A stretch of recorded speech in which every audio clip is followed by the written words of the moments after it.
Hello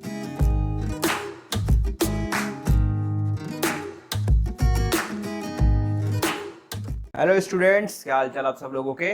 उम्मीद करता हूँ आप बहुत ही अच्छा होंगे और सब घर में मज़े कर रहे होंगे। तो मैं आप लोगों को पहले ही बता दूँ ये वीडियो किस चीज़ के लिए है। तो हम लोगों ने क्या करा है, एक नई सीरीज लॉन्च करने जा रहे हैं सिर्फ आपके लिए, जो कि होगा फोड़ देंगे सीरीज। तो इस वीडियो में मैं आपको इंट्रोड्यूस कराता हूँ कि इस वीडियो में हम लोग क्या करने वाले हैं कि सारे सिलेबस को चैप्टर 1 चैप्टर वाइज सारे चैप्टर्स को ख़त्म करेंगे, वो भी सिर्फ वन शॉट में हम लोग कंप्लीट सिलेबस का कवरेज करेंगे, जिससे आपके कॉन्सेप्ट रिवाइज हो जाएंगे। ठीक है, तो इस वीडियो में चलिए आगे बढ़ते हैं कि क्या है हम लोगों की। जैसे कि मैं आपके सामने पहले चैप्टर, ये हमारा फर्स्ट वीडियो है जिसमें है रियल नंबर्स, जो कि हमें पहले मैं आपको बता दूँ जो कि एमसीक्यूज होंगे, जो कि 6 मार्क्स के हैं। ठीक है, तो इस वीडियो में हम लोग स्टार्ट करते हैं। ये है हमारा चैप्टर 1 रियल नंबर्स, जो कि इसमें से मैंने आपको पहले बताया था कि एक्सरसाइज 1.1 और 1.3 डिलीट हो चुके हैं। अब डिलीट हो गए तो हम करने क्या वाले हैं यार, बहुत स्मार्टली रिवाइज करने वाले हैं पूरे चैप्टर को। ठीक है, इससे क्या होगा कि हमारे इससे टाइम भी बचेगा और हम लोग वो स्कोरिंग भी करेंगे इस बोर्ड में, जो हमारा टर्म 1 में होने वाला है, जो कि बहुत जल्दी नवंबर दिसंबर में होगा ही होगा। ठीक है, तो अब क्या है, हमारे सबसे पहले आता है फंडामेंटल थ्योरम ऑफ अर्थमेटिक, जो कि ये 1.2 का एक इंट्रोडक्शन है। ठीक है, तो इसमें क्या बोलता है कि भाई अगर कोई भी तुम कंपोजिट नंबर लोगे, ठीक है, और उसका प्राइम फैक्टराइजेशन करोगे तो वो सबका यूनिक होगा। अगर हमने क्या करा, इफ वी इग्नोर ऑर्डर। मतलब बोलना कि भैया कुछ समझ में नहीं आया कि कंपोजिट नंबर क्या है। चलो यार, कंपोजिट नंबर पहले बता देता हूँ कि भैया कंपोजिट नंबर वो होते हैं जो कि एक से तो बड़े हों और प्राइम भी ना हो। ठीक है, तो एक से नंबर बड़े कौन से होंगे, टू प्राइम नंबर है, कंपोजिट नंबर नहीं है भाई। ठीक है, मतलब भैया 3, फिर भैया ये 3 क्या है, प्राइम नंबर है, कंपोजिट नंबर नहीं है। ठीक है, फिर 4, तो ये क्या है हमारा, ये प्राइम नहीं है और 1 से बड़ा भी है, तो ये हमारा क्या है, एक कंपोजिट नंबर है। ठीक है, जैसे कि 5 क्या है, ये हमारा प्राइम नंबर है, कंपोजिट नंबर नहीं है। ठीक है, 6 ये हमारा क्या है, कंपोजिट नंबर है, जो कि किसी और के टेबल में आते हैं। हम सिंपली कह दे 6, 8, 10, 12, कितने मर्जी नंबर लिख लो। ठीक है, infinite number of composite number है। तो बोलना भैया कि ये प्राइम नंबर क्या होते हैं। आप भाई सुनना, प्राइम नंबर वो नंबर होते हैं जो 1 से तो बड़े हों। कोई कहता है भैया कि 1 भी प्राइम नंबर है। 1 प्राइम नंबर नहीं होते मेरे भाई, 1 प्राइम नंबर नहीं होते हैं। ये अपनी मोटी बुद्धि के हार्ड डिस्क में स्टोर कर लेना कि 1 प्राइम नंबर नहीं होता है। ठीक है, प्राइम नंबर्स क्या होते हैं यार, जो कि 1 से बड़े हों और वो सिर्फ खुद की टेबल में आए। ठीक है, जैसे कि 2, 3, 5, 7, बहुत सारे नंबर है, इनफाइनाइट नंबर्स हैं। ठीक है, तो जैसे कि क्या है हमारे कंपोजिट नंबर, दो numbers which are greater than 1 which are not prime, जो कि भैया 1 से तो बड़े हैं और प्राइम भी ना हो, वो क्या हो गया, हमारे कंपोजिट नंबर्स हुए। ठीक है, और प्राइम नंबर्स क्या है भैया, कि दो number which are greater than 1 which is not divisible by any other number other than 1 and itself. कौन से प्राइम नंबर है कि भैया किसी के टेबल में ना हो, वो सिर्फ 1 और खुद की टेबल में आ जाए। सिंपल सी भाषा ये है। ठीक है, अब इसमें आगे बढ़ते हैं कि तो बोलते हैं भाई कि फैक्टराइजेशन करो किसी नंबर का। ये जो है ना फंडामेंटल थ्योरम ऑफ अर्थमेटिक, क्या बोलता है, किसी का प्राइम फैक्टराइजेशन करो, वो सबका यूनिक होगा अगर हमने ऑर्डर करा। तो हमने कहा कि भैया मान लो हमारे क्लास में 40 स्टूडेंट्स हैं, सबको मैंने एक नंबर दिया कि उसका भाई फैक्टराइजेशन करा। ठीक है, एक स्टूडेंट्स ने ये मेथड करा कि भैया कैसे करेंगे, 2 24 12 टाइम्स, 2 6 टाइम्स, 2 3 टाइम्स, 3 1 टाइम्स। ठीक है, और फैक्टराइजेशन क्या होता है, किसी नंबर के उसके फैक्टर्स को प्रोडक्ट्स में लिखना, उसको हम क्या बोलते हैं, फैक्टराइजेशन। ठीक है, फैक्टराइजेशन का मतलब क्या है, मैं बोलूं कि ये 24 है, इसके फैक्टर क्या क्या है, बोलना भैया 2 इंटू 2 इंटू 2 इंटू 3। तो इसको हम क्या बोलते हैं कि भैया उसके फैक्टर्स को उसके प्रोडक्ट्स में लिख डालें, तो ये हमारा क्या है, फैक्टराइजेशन। तो बोलोगे भैया प्राइम फैक्टराइजेशन क्या होते हैं, तो भाई प्राइम फैक्टराइजेशन वो होते हैं कि जो यहाँ पे सिर्फ प्राइम नंबर जब हो सिर्फ और सिर्फ जब यहाँ पे प्राइम नंबर्स हो तो हम उसी मेथड को क्या बोल देते हैं, प्राइम फैक्टराइजेशन। ठीक है, अब यहाँ पे बात आती है कि इफ वी इग्नोर ऑर्डर का क्या मतलब है। मैंने माना भाई तुम्हारी क्लास में 40 बच्चे हैं, एक बच्चे ने ऐसे मेथड कर लिया, इसी को भाई हम ऐसे भी तो कर सकते थे।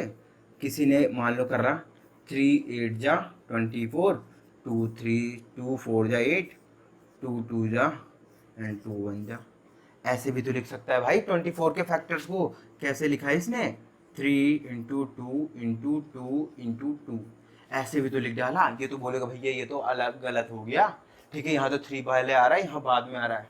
तो नहीं मेरे भाई, इसीलिए इसने बोला, थ्योरम ने, फंडामेंटल थ्योरम में एक और बात बोली इसने कि भाई मेरे, अगर इसको हम कैसे असेंडिंग ऑर्डर में लिखें, किसमें, असेंडिंग ऑर्डर में, इसीलिए इसने बोला इफ वी इग्नोर ऑर्डर। तो सबका आंसर सेम होगा, 40 के 40 बच्चों का। ठीक है, तो स्टूडेंट्स हमें फंडामेंटल थ्योरम ऑफ अर्थमेटिक का यूज करते हुए हमें एलसीएम और एचसीएफ निकालना है, जैसे कि find LCM and HCF of 6 and 20 by prime factorization. ठीक है, तो कैसे करेंगे इसको, जैसे कि हमने सिंपली बचपन में सीखा हुआ है यार कि 6 को कैसे करें, 2 3 जा 6, 3 1 जा 3, 2 10 जा 20, 2 10 जा 2 5 जा 10 और 5 1 जा 5। ठीक है, और इसको हमने क्या करा, फंडामेंटल थ्योरम ऑफ अर्थमेटिक का यूज करते हुए उसके फैक्टर्स में हमने 6 और 20 को लिखा।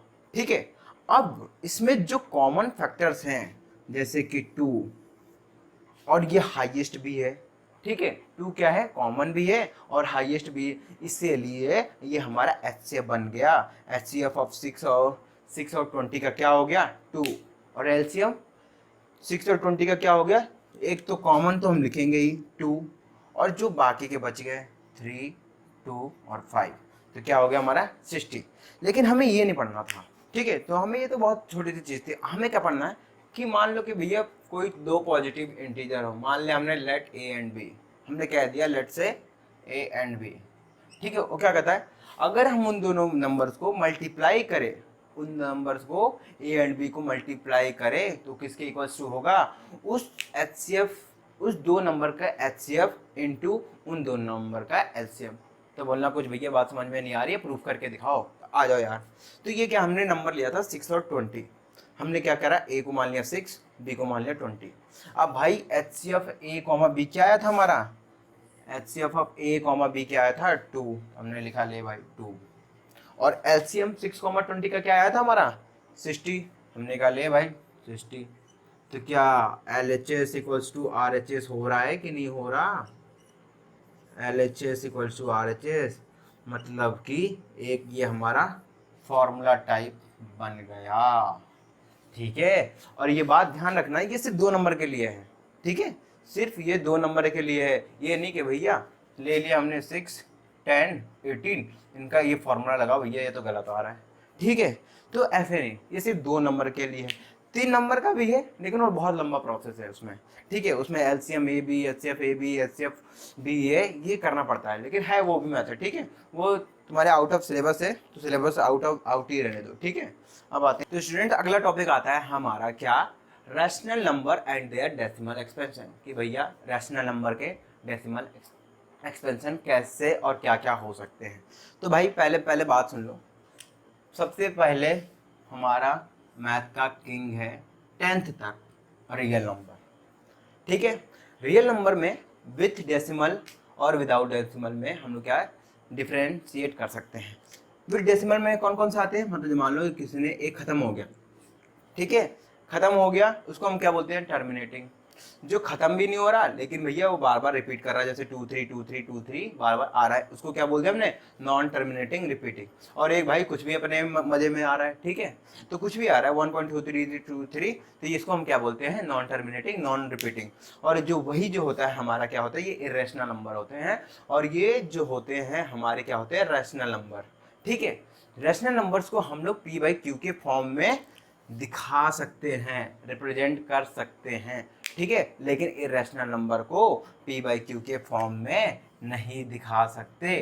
ठीक है, और जैसे कि विदाउट डेसिमल में बताने की किसी को मुझे ज़रूरत नहीं होगी, आपको पहले से पता होगा कि इंटीजर्स हमारे जो होते हैं विदाउट डेसिमल होते हैं, जैसे कि -5, -4, -3, -2 डॉट डॉट डॉट इन्फिनिटी। इस टॉपिक्स में हम करने क्या वाले हैं कि जो डेसिमल के एक्सपेंशन होते हैं या तो टर्मिनेटिंग होंगे या नॉन टर्मिनेटिंग रिपीटिंग होंगे। ठीक है, तो मैं आपसे पूछूं कि मेरा क्वेश्चन है कि अगर मुझे 4/5 को डेसिमल एक्सपेंशन में रिप्रेजेंट करना हो तो कैसे दिखाऊंगा? तो बोलना भैया एक काम करो ना यार, सीधा 4 से 5 को डिवाइड कर दो। नहीं जाएगा तो पॉइंट लगाओ, यहाँ 0 आ जाएगा, फिर 5 8 जा 40, खत्म भैया। ठीक है, और यहाँ पे खत्म। तुमने यहाँ लिख दिया भैया 0.8। अब जो तुमने करा है 0.8 आंसर बिल्कुल सही है, लेकिन तुमने कैसे करा? ये डिवाइड करके करा है। लेकिन अब मेरा क्वेश्चन क्या है, इसको विदाउट डिवीजन करना है। तो आओ, इसके लिए एक थ्योरम है हमारे पास।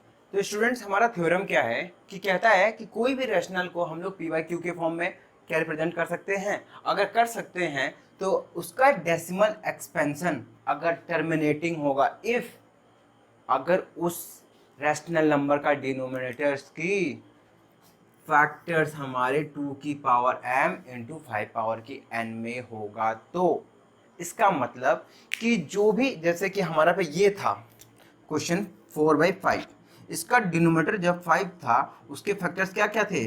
5 इंटू कुछ नहीं, ठीक है, कि 2 और 5 के पेयर्स में होने चाहिए टर्मिनेट होने के लिए। लेकिन यहाँ पे तो नहीं है।